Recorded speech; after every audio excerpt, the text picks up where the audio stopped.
pas ramassé une balle, hein. Elles ont été massacrées, toutes les deux.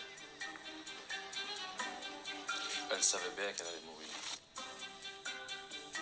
Je l'ai dit tellement souvent, ma fille en était persuadée aussi. Le seul truc que j'ai pensé, c'est comment je vais l'annoncer à mon fils. Quand on voit le budget qui est mis en place pour les violences conjugales ou les violences faites aux femmes en général, bah, c'est un budget minimaliste.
Est aussi très impliqué dans la communauté turque.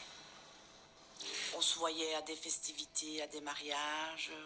On a eu quelquefois l'opportunité de sortir, boire un verre ensemble. Donc Emine était une fille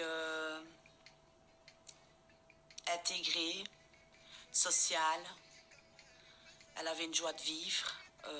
Elle travaillait, elle vivait avec sa maman et son petit garçon. C'était une femme joyeuse, un peu fofolle. Elle croyait que tout le monde était gentil, honnête comme elle, mais non. Et c'est de ça qu'elle l'a payé. Les tensions montent avec son nouveau compagnon. Et dans le quartier, tout le monde sait. Il a harcelé, quoi. Il était tout le temps là, donné des coups de pied dans la voiture. Il a tiré une fois par les cheveux, de là jusqu'ici. Pendant qu'elle était en grossesse, il l'avait déjà frappée. Et il l'avait laissée même pour morte. Quand il a réalisé l'acte qu'il avait fait, ben, il s'est excusé.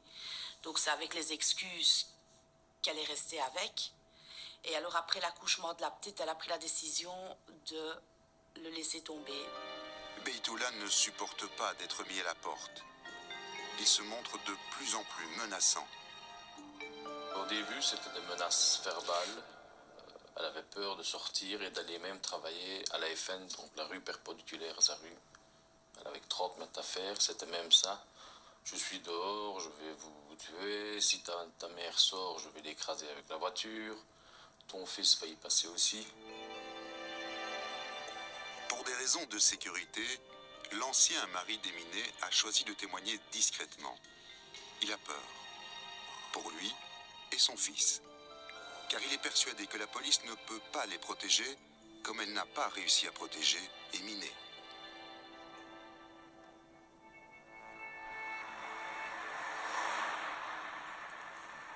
Nous sommes le 23 mars 2018.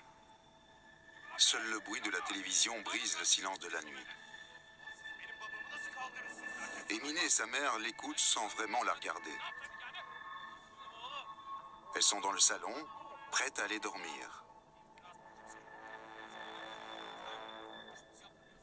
Son fils de 11 ans est ce soir-là chez son père. Sa demi-sœur, âgée de 11 mois, elle, dort à l'étage.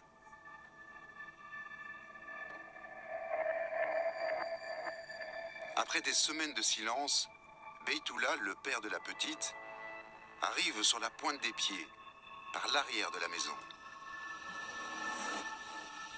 Il se glisse dans l'habitation comme un chat dans la nuit. Personne ne le voit, personne ne l'entend, ni Éminé, ni sa mère, prises par surprise comme de nombreuses femmes victimes de leur conjoint.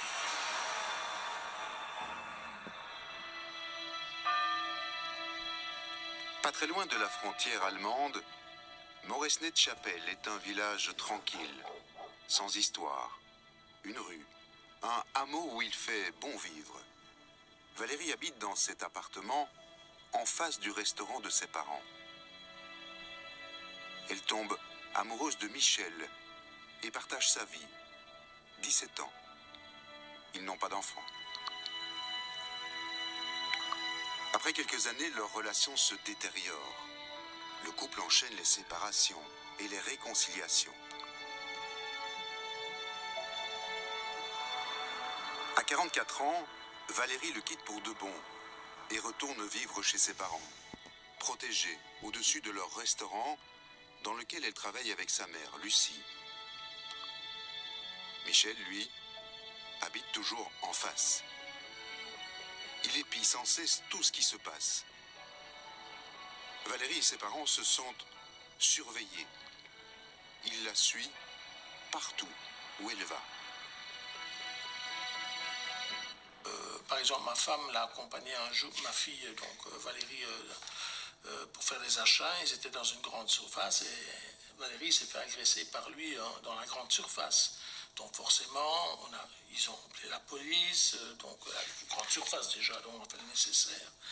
Et alors, quand les policiers sont venus, donc elle a expliqué donc le quoi et le comment. Et, alors la police lui a dit, ben écoutez madame, nous on ne sait rien faire. Ce mercredi 22 août 2018, comme tous les jours, vers 17 h, l'odeur des crêpes envahit la rue de la clinique. L'ancien compagnon de Valérie semble déterminé quand il pousse la porte du restaurant. Éminé, Valérie et leur famille connaissent la fin de l'histoire. Je l'ai dit tellement souvent, ça va tellement mal se terminer, donc ça va être une catastrophe. Ma fille en était persuadée aussi, elle dit pas il va passer un jour à l'acte, donc c'est sûr. Donc parce que nous avions des signes aussi, donc que ça aurait pu arriver. Valérie, tout comme Éminé, ont dit et redit à leur famille, leurs amis et surtout à la police leur peur de mourir. Des appels au secours jusqu'au désespoir. En tout et pour tout, elle doit au moins avoir déposé, je dirais, entre une quinzaine de plaintes. Parce qu'il y a tout un dossier de plaintes, aussi bien d'elle que de moi aussi. Nous avons été à plusieurs reprises à la police d'Herstal, plutôt elle a été, entre 20 et 30 dossiers de plaintes, jusqu'au jour un agent, dont je ne sais plus le nom, a dit « Encore vous, madame ». Pourtant, Éminé, elle sait que sa vie est en danger. Elle ne comprend pas que les policiers ne l'écoutent pas, ne la prennent pas au sérieux. Elle est effondrée lorsqu'un jour, il lui déconseille même de déposer à nouveau plainte. Notre enquête va nous montrer que Valérie vit la même situation. Comment est-ce possible? Pour le comprendre, nous nous rendons à Namur, à l'académie de police. Ici, les futurs policiers sont formés par une femme, une inspectrice. Elle a côtoyé de près, sur le terrain, de nombreuses femmes victimes de violences conjugales. L'accueil et l'écoute des victimes, elle connaît. On aura tendance à dire à madame, vous devez aller chez le médecin. Allez chercher un certificat médical, faites état de vos lésions. Moi, je vous dirais d'aller plus loin. Madame, elle est démunie.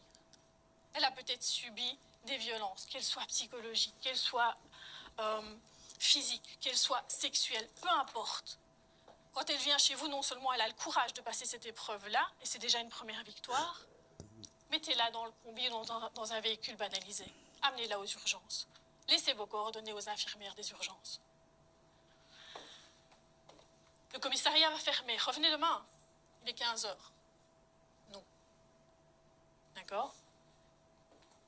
Si votre statut, c'est peut-être d'être fonctionnaire, pas jusqu'au bout des ongles. Dans votre profil, vous êtes aussi disponible. La formation théorique est suivie d'un exercice pratique. Voilà, venez, madame.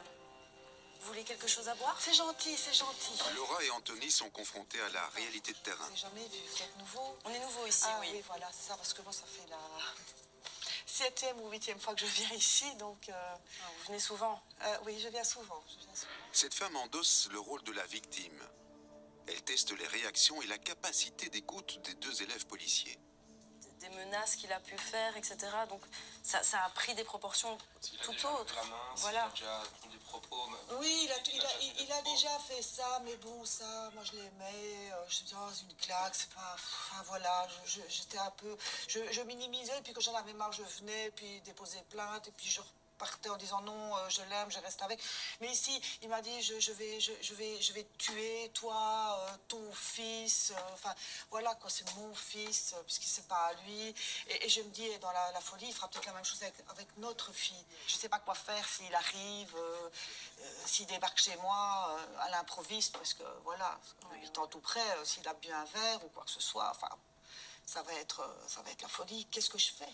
Malgré une concentration de leur écoute, on sent que les jeunes policiers sont vite désarçonnés. Et j'avais sincèrement envie de l'aider, mais je ne savais plus comment faire par moment pour dire de la sortir de là. Donc ça a vraiment été ça le plus compliqué.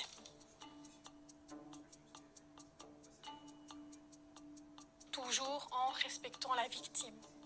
Respectez ce qu'elle souhaite, ce qu'elle ne souhaite pas. S'il vous plaît, respectez sa temporalité. Elle n'est peut-être pas prête à partir. Là, maintenant, tout de suite. Mais ça se prépare. Et pas qu'avec vous. Vous avez un SAPV. Ça, c'est de la première ligne. C'est peut-être 3 bureaux à côté du vôtre. C'est très bien. Vous avez plein d'autres services. Quand vous travaillez dans une zone, faites le tour de ces services-là. Documentez-vous. Vous devez avoir un petit répertoire. Cette formation poussée est précieuse pour les jeunes aspirants policiers. Mais nous devons le constater, en Belgique, elle est loin d'être généralisée. Seuls quelques futurs inspecteurs en ressortiront plus conscients de leur rôle essentiel face à des victimes déboussolées.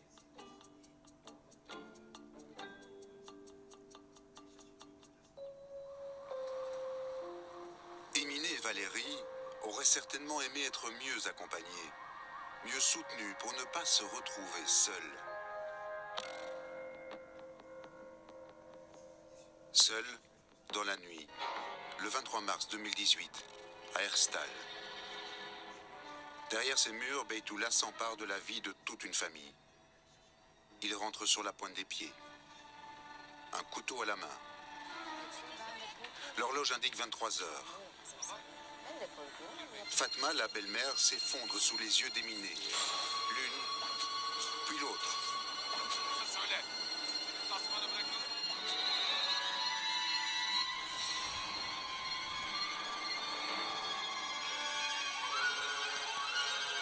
Personne n'a rien entendu. La maison est endormie. Beytoula s'en va avec sa fille de 11 mois qu'il a eue avec Éminé. Il la dépose chez sa première femme.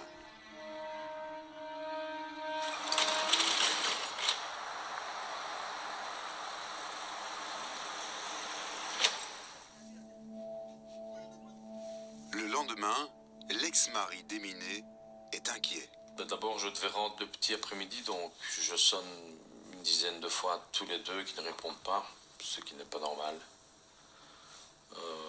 Je reçois un message entre-temps via Messenger de l'ex-compagne d'Altuner. Elle me dit qu'elle a la petite, et c'est là que je fais la réflexion que c'est pas normal qu'il ait la petite, il ne peut pas l'avoir. Il fonce chez Éminé sans se douter un instant de ce qu'il va découvrir. Quand j'étais devant la porte, quand j'ai vu les deux corps par terre, je crois que je me suis coupé du monde pendant 30 secondes, 1 minute. Quand je suis revenu à moi, je savais que j'étais par terre assis et le seul truc que j'ai pensé, c'est comment je vais l'annoncer à mon fils.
Beytullah a tout planifié. Il file en Turquie rejoindre sa famille. Il se cache. Après quelques jours, il sent qu'il est coincé. Il se rend alors à l'ambassade belge d'Ankara. Devant des policiers abasourdis, il raconte le double féminicide. La fin est tragique, mais elle était tellement prévisible. Emine et sa mère font partie de la longue liste des 37 féminicides recensés l'an dernier. C'est presque 2 fois plus qu'en France, proportionnellement au nombre d'habitants.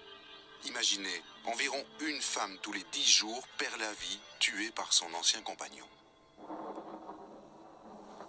Moresnet-Chapelle, le 22 août 2018. Michel, l'ancien compagnon de Valérie, cogite depuis des semaines. Il pousse la porte du restaurant familial. Il sait exactement ce qu'il va faire. Il a travaillé dans un abattoir. Les couteaux, il les maîtrise. Il s'acharne sur Valérie, elle s'écroule. Puis c'est au tour de Lucie, sa mère. Les clients s'interposent. L'un est grièvement touché. Il ne survivra pas. La bagarre est violente. Déséquilibré, l'agresseur tombe par terre. Son couteau lui joue un mauvais tour. Fatal. Le père de Valérie est dans le jardin. Il entend du bruit. Il se précipite. Trop tard. Moresnet-Chapelle est abattu. Il a voulu vraiment anéantir toute une existence, un village. Quel gâchis.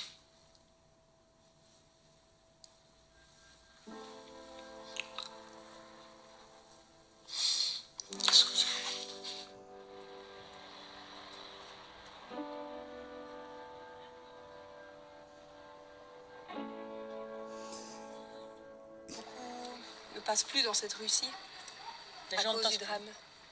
Bah, évite en tout cas, ou ont eu du mal à venir dans cette rue et dans le village à cause de ça. Oui, donc ça a mis un gros blanc, une grosse tristesse, quoi. Vous arrivez encore à passer ici? Ici, oui. Maintenant, oui. Ça va faire 1 an, donc depuis peu. Avant pas, vous évitiez cette rue? Oui, j'évitais la rue. Oui, oui. Cette année, au moins 17 femmes ont été tuées sous les coups de leurs conjoints ou anciens conjoints. Pendant notre enquête, 3 femmes sont mortes. Jusqu'il y a peu, le mot féminicide était méconnu. Il est seulement entré dans le Robert en 2015. C'est le meurtre d'une femme ou d'une fille en raison de son sexe. Aujourd'hui, il a beau figurer dans le dictionnaire, il n'est toujours pas inscrit dans le code pénal. Qu'il existe juridiquement ou pas, les femmes continuent de mourir. C'est le cas d'Emine, de Valérie, de Fatma et de Lucie. Et ce que son ex-mari lui a fait subir après leur séparation. Il ne l'a pas supporté. Pourtant, Clémentine a prévenu la police qu'elle risquait de mourir. La seule réponse que j'ai eue de l'inspectrice, c'était « Écoutez, madame, tant qu'il ne vous a pas touché, on ne sait rien faire. » Je lui ai dit « Peu importe ce qui m'arrivera, je pense que vous l'aurez dans la conscience. » Pour moi, j'estime qu'ils ne m'ont pas entendu, ils n'ont fait aucun effort. Une semaine après avoir été à la police, son ex-mari l'égorge avec un couteau à viande. Il la mutile. Elle se débat. Furieux, il lui jette de l'essence dans le visage. Elle flambe sous les yeux de leur fils de 4 ans. Elle reste 4 mois à l'hôpital. Les médecins essayent de sauver son visage. Aujourd'hui, elle a mal. La chaleur étouffante le jour du tournage lui pique au visage. Donc jusque maintenant, je suis obligée de rester dans l'ombre. Et en hiver, j'ai l'impression que j'ai des éclats de glace comme ça là sur la joue. Clémentine nous donne une leçon de courage. Après des greffes à répétition, sa peau est très fragile. Son visage est marqué par les traces de sa souffrance. Et malgré cela, elle nous autorise à la filmer. Elle tient à faire passer un message. Pour donner du courage à celles qui n'osent pas parler, qu'elles parlent, parce que plus tu ne parles pas, plus tu rentres encore dans ta propre souffrance. Et si tu as des enfants, tu fais souffrir les enfants avec toi. Quelqu'un aurait dû me dire, ou même les organismes, auraient peut-être pu faire plus de publicité pour dire, écoutez, il y a un danger, soit venez à tel endroit, ou appelez tel numéro. Je n'étais au courant de rien. Et ça, c'est vraiment un grand regret. Ni Éminé, ni Valérie, ni Clémentine n'ont été aiguillés ou guidés. Pourtant, des abris existent. Des abris secrets.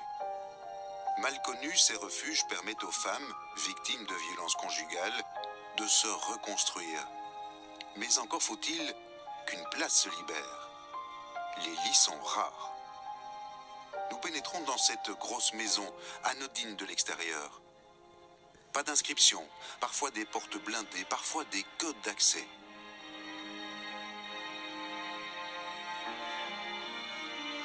Pour diriger ce genre d'endroit, Josiane Coruzzi, une femme à poigne, au caractère bien trempé. Elle est juriste de formation. Ce sera pour elle un atout pour solutionner les problèmes. Cela fait 32 ans qu'elle dirige cette maison. Entourée de son équipe, elle a déjà sauvé des dizaines de femmes des mains de leurs conjoints. Car le refuge, c'est d'abord une solution d'hébergement. La plupart du temps, les femmes, quand elles quittent le conjoint, c'est provisoire parce qu'elles veulent renégocier des changements. Et ce n'est qu'à contre-cœur, après avoir fait des allers-retours multiples, après avoir pardonné de multiples fois, qu'elles se décident à baisser les bras et à quitter ce couple et cette famille dont elles tiraient beaucoup d'espoir. Une fois à l'intérieur, les femmes se sentent en sécurité. Elles sont à l'abri, avec ou sans enfants. Nous les avons rencontrées. Elles ont frôlé la mort. Toujours en danger, elles préfèrent aujourd'hui rester anonymes.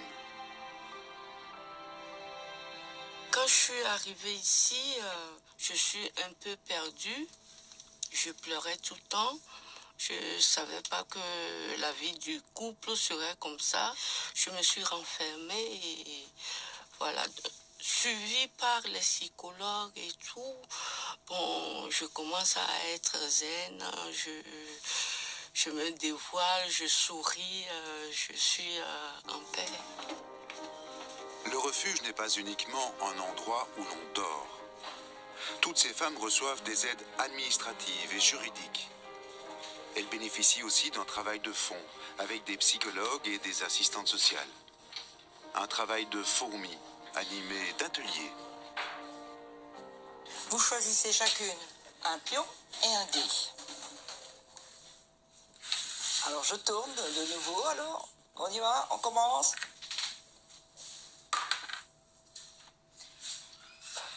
Il m'oblige à coucher avec lui même si je ne veux pas.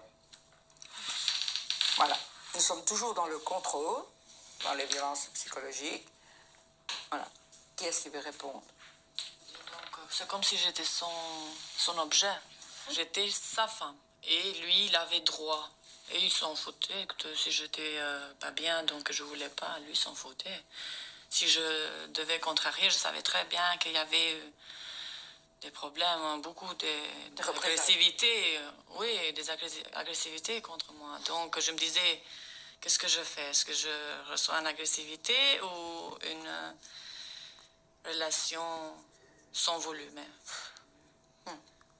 Nous sommes à présent dans les éclats, donc dans tout ce qui est la violence psychologique. Est-ce qu'à un certain moment, vous avez eu peur pour votre vie? Moi, une fois, je lui avais parlé, mais mal. Ça l'a énervé. Du coup, je me suis retrouvée par terre, coincée entre le fauteuil et le mur. Il m'avait attrapé par la gorge, d'une main, et de l'autre main, coup de poing, coup de pied. Je savais plus rien faire.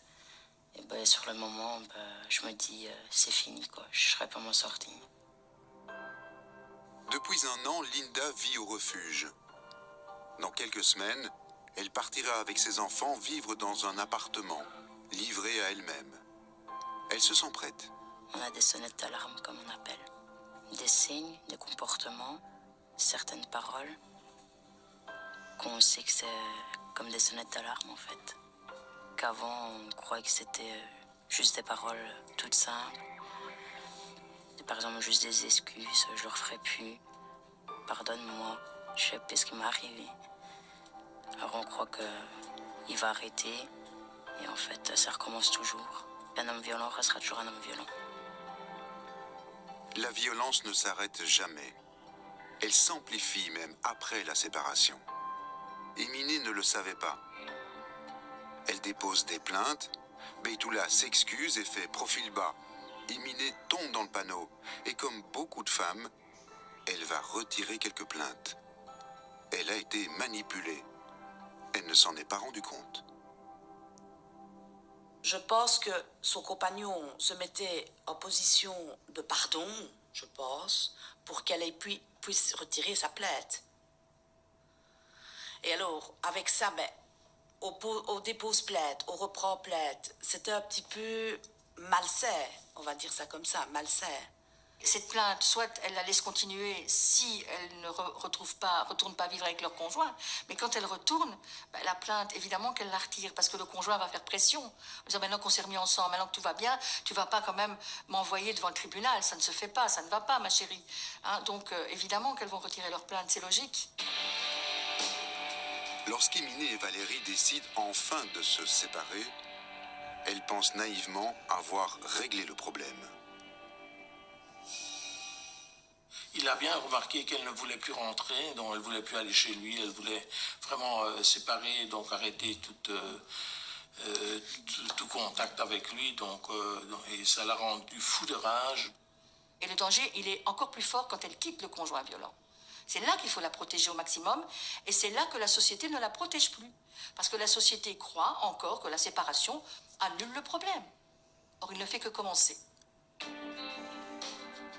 Michel comme Beytoula se sentent humiliés. Ils ne maîtrisent plus la situation. Ils deviennent de plus en plus menaçants. Éminé et Valérie sont en danger de mort. Valérie se réfugie chez ses parents, pensant être en sécurité. Peut-être aurait-elle pu se mettre à l'abri dans un refuge. Ni elle, ni Éminé ne l'ont été. De plus, ces refuges secrets sont rares. 1 à Bruxelles et 3 en Wallonie, Liège, La Louvière et Tournai. Au total, il existe environ 130 lits. Cela nous semble évidemment dérisoire par rapport au nombre de femmes à protéger. Car les femmes sont responsables, c'est toujours de leur faute si la viande est mal cuite ou si le linge n'est pas repassé. C'est en tout cas ce que pensent les hommes violents. Ces hommes qui ont besoin d'aide, si vraiment, ils sont conscients de leur état, parce qu'une personne inconsciente ne saura pas se dire que j'ai besoin d'aide. Même si vous lui dites que tu as besoin d'aide, pour lui, il estime que c'est vous qui n'êtes pas normal. Pour ces gens-là, sincèrement, je ne sais pas quoi leur dire. Mais pour ceux qui sont conscients, ne pas hésiter à aller voir une personne qui peut vous aider à arrêter et à mettre stop à la bombe qui est en vous, qui attend d'exploser. Cette personne dont parle Clémentine, les hommes violents peuvent la trouver chez Praxis. Depuis presque 30 ans, cette ASBL organise un peu partout en Belgique des thérapies collectives afin de responsabiliser leurs actes. il y a toujours un besoin viscéral de justifier ce qu'ils ont fait, de le minimiser et de le justifier, en disant c'est parce que l'autre a fait ceci, c'est parce que l'autre a fait cela. Et donc notre travail, c'est de les amener à reconnaître la part qui leur appartient dans les gestes qui ont été posés et de commencer à travailler aussi sur les impacts, sur la victime, sur les enfants, sur le système familial et sur eux-mêmes. Ces hommes violents viennent parfois avec des pieds de plomb, car 80% y sont obligés par la justice. Le tribunal privilégie souvent la mesure alternative à la prison. Alors certains hommes jouent le jeu, d'autres s'en fichent. Malgré cela, la thérapie fonctionne, car seuls 20% de ces hommes resteront violents. C'est vrai que dans les justifications des hommes qu'ils se donnent à eux-mêmes, certains continuent à utiliser la justification du genre, c'est-à-dire je suis un homme et ma femme est une femme, donc les rôles sont clivés, les positions dans le couple sont clivées, c'est moi qui dois ramener le salaire, c'est moi qui dois avoir le rôle extérieur et la femme doit s'occuper des enfants, donc on entend encore souvent ce genre de choses. La violence masculine, elle est presque, entre guillemets, normale. Un homme, c'est quand même un peu plus agressif, faut pas le chercher, ça peut se mettre en colère facilement, et on lui donne le droit d'être en colère d'ailleurs. Je pense que oui, on est encore dans une société qui normalise encore les agressions envers les femmes et qui les minimise. Beytoula, lui, n'a pas suivi de thérapie chez Praxis, car il n'a jamais été jugé devant un tribunal. Pourtant, 9 plaintes ont été transmises au parquet. La première date de 2012. Je pense que la justice a traîné. Moi, je pense. La justice est sûrement dépassée. Dépassée. C'est pas possible. C'est pas possible. Il y a eu un souci, là.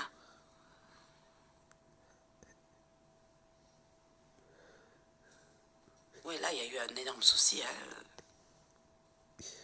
Elles n'ont pas ramassé une balle, hein. Elles ont été massacrées. Toutes les deux. Donc... En 2017, tout s'emballe. Beytoula est de plus en plus violent. Éminé redépose plusieurs plaintes. Le parquet de Liège met enfin le dossier à l'instruction. On a estimé qu'il y avait des traces de coups, il y avait des traces, ce genre de choses. Donc le parquet a estimé que là, il y avait suffisamment d'éléments, en tout cas, que pour se dire il y a quelque chose. Et donc il faut mettre un terme parce qu'on constate qu'il y a une accumulation de plaintes. Et souvent, le meilleur moyen de mettre un terme, en tout cas, provisoirement, je dirais, c'est évidemment de solliciter un mandat d'arrêt auprès du juge d'instruction. 3 mois avant les faits tragiques, le parquet de Liège sollicite un mandat d'arrêt contre Beytoula. La juge d'instruction ne l'exécute pas. Éminé et sa mère Fatma meurent.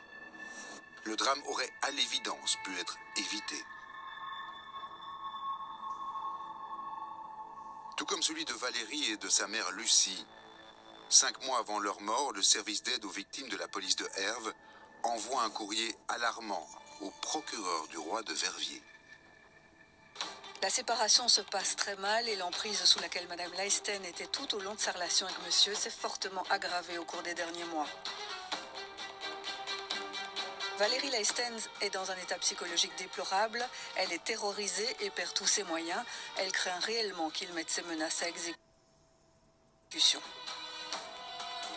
La situation m'inquiète beaucoup et je crains réellement une issue dramatique. Je pense qu'une réaction rapide du parquet serait opportune. Lorsque tout ça est quand même constaté et que ça parvient chez le procureur du roi, ça c'est quand même... et qu'il n'y a rien qui se passe, donc c'est ça cette haine que j'ai en moi. La famille de Valérie se sent impuissante devant une justice dépassée. 40 000 plaintes par an pour violence dans le couple arrivent dans les différents parquets du pays. 70%, soit près de 3 plaintes sur 4, sont classées sans suite. Est-ce parce que les procédures sont lourdes et souvent inappropriées? Éminé et Valérie habitaient près de leur tueur. Une mesure d'éloignement aurait-elle été utile? Les parquets l'appliquent rarement. En tout cas, ni Éminé ni Valérie n'en ont bénéficié. Le problème, c'est évidemment la praticabilité de la loi. C'est la raison pour laquelle le service d'appui du ministère public en 2017 a fait une analyse sur le peu d'application de cette mesure et a rentré un rapport fin 2017 par lequel il propose un assouplissement, une facilitation de la procédure. Les lois sont mal faites alors? Les lois ne sont en tout cas pas faites par ceux qui les pratiquent. Éminé et Valérie seraient-elles encore vivantes s'ils avaient habité dans un autre pays, comme l'Espagne? Pionnière en matière de lutte contre le féminicide, ce pays qui, à un moment donné, avait un taux de féminicide anormalement élevé, a réussi en 10 ans à faire chuter ce taux de 40%. Comment l'Espagne a-t-elle fait? Il y a 15 ans, elle crée un système judiciaire inédit en Europe, avec des tribunaux spécialisés qui traitent uniquement les cas de violence conjugale. Il y en a plus de 100 aujourd'hui.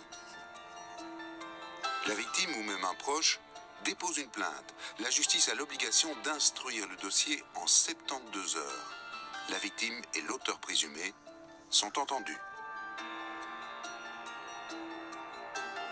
Si les preuves sont jugées suffisantes, un procès a lieu dans les 15 jours.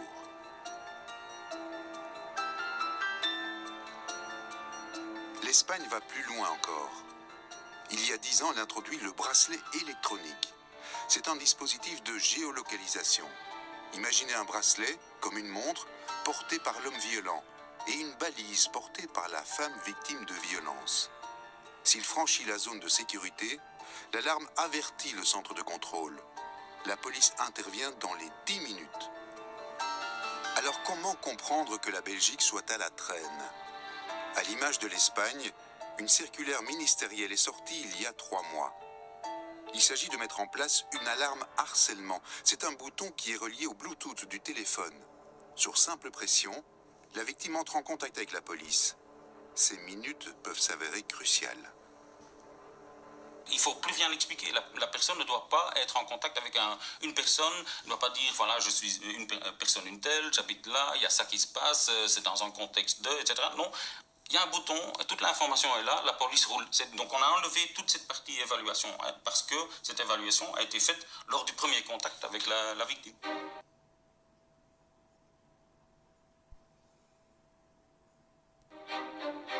La ville et la police de Gand testent le système pendant 1 an. En cas d'alerte, la police doit pouvoir être disponible immédiatement, même dans les coins les plus retirés de Belgique.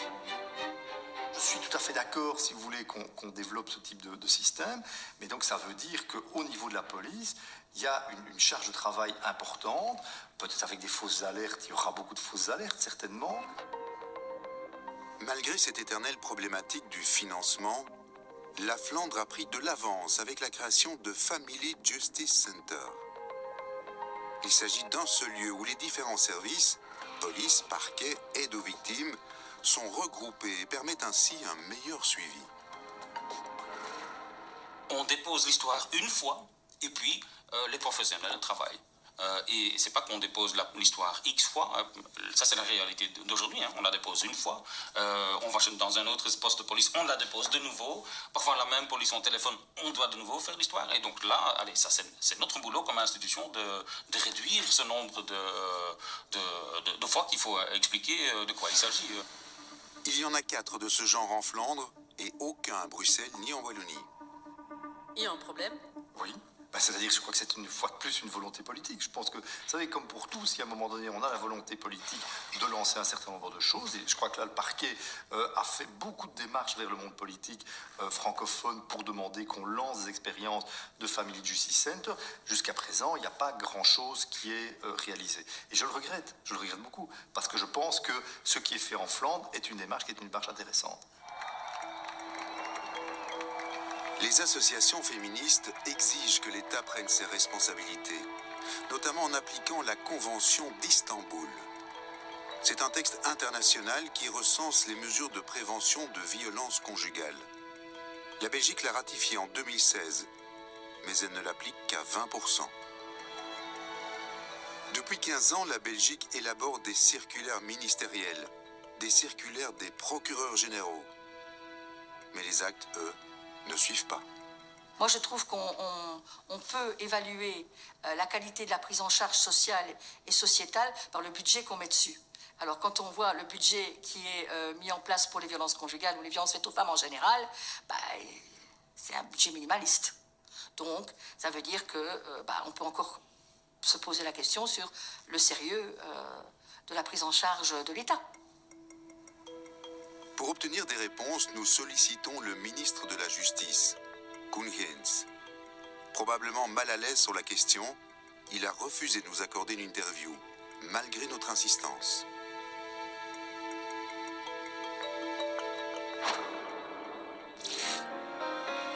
Éminé, Fatma, Valérie et Lucie sont mortes.